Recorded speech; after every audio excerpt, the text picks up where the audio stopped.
A cannabis não chegou ao Brasil como droga, ela chegou como uma planta útil. Antes de ser criminalizada, ela fazia parte do cotidiano. Servia como fibra, tecido, corda, óleo, medicina popular e uso ritual. A pergunta real não é por que a cannabis foi proibida, é por quem e para quem, né? No período colonial, a cannabis foi trazida principalmente por africanos escravizados.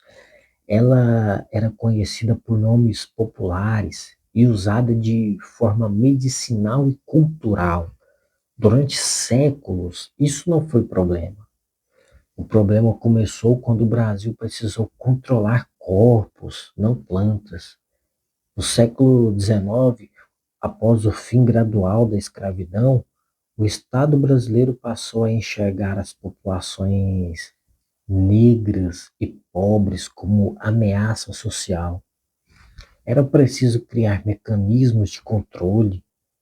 A criminalização da cannabis nasce nesse contexto. Em 1830, a Câmara Municipal do Rio de Janeiro aprova uma das primeiras leis do mundo proibindo o uso da cannabis, chamada à época de Pito do Pango. E aqui está o detalhe revelador: a lei não mirava a planta, mirava quem usava a planta.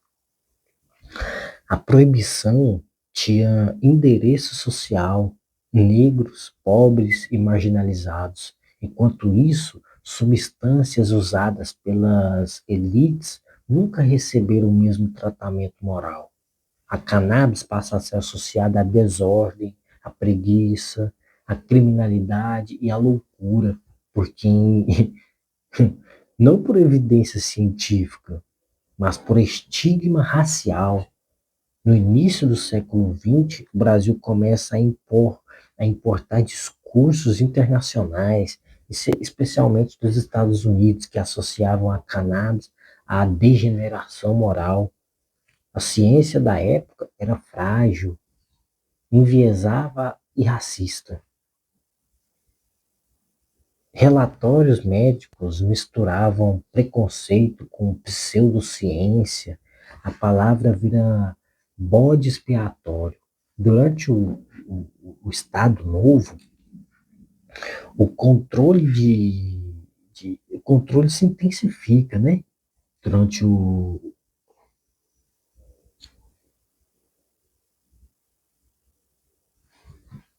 durante o Estado Novo, o controle se intensifica. A criminalização das drogas entra de vez no Código Penal como ferramenta de repressão social. Não era uma política de saúde, era política de ordem.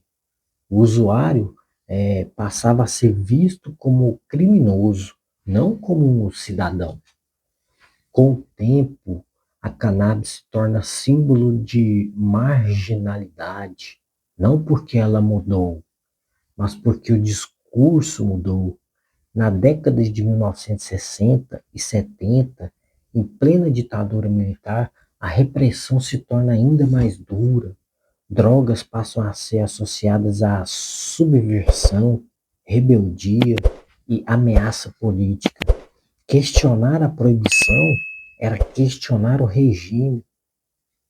A guerra, a guerra às drogas no Brasil nunca foi sobre saúde política, foi sobre controle, punição e exclusão. E os números mostram isso. A repressão sempre atingiu desproporcionalmente jovens negros e pobres. Prisões em massa, violência policial, estigmação permanente. Enquanto isso, o debate científico foi sufocado. Pesquisas foram proibidas, discussões foram silenciadas. O medo substituiu o conhecimento. A cannabis virou tabu, e tabu não se discute, se obedece.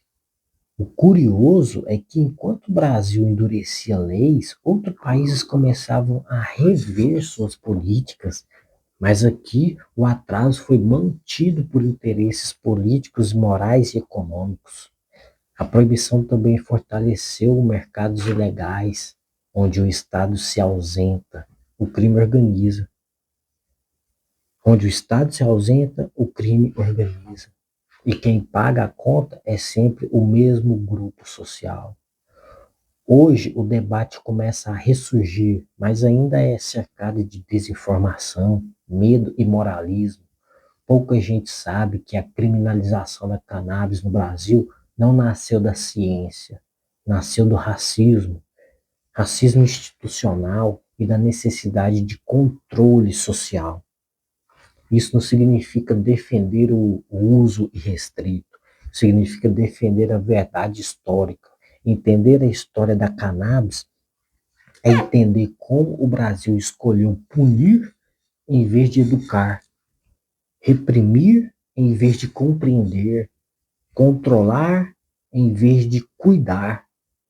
A planta não mudou, o que mudou foi o discurso. E toda vez que uma política se sustenta mais no medo do que em dados, ela precisa ser revisada. Este vídeo não é um convite ao uso, é um convite à reflexão, porque quando a história é escondida, o presente é manipulado, irmão. E só entendendo o passado é possível discutir o futuro com responsabilidade. Esse foi o vídeo de hoje, espero que tenha gostado. Se tiver gostado, deixe seu like, se inscreva no canal para não perder nenhum vídeo. Obrigado.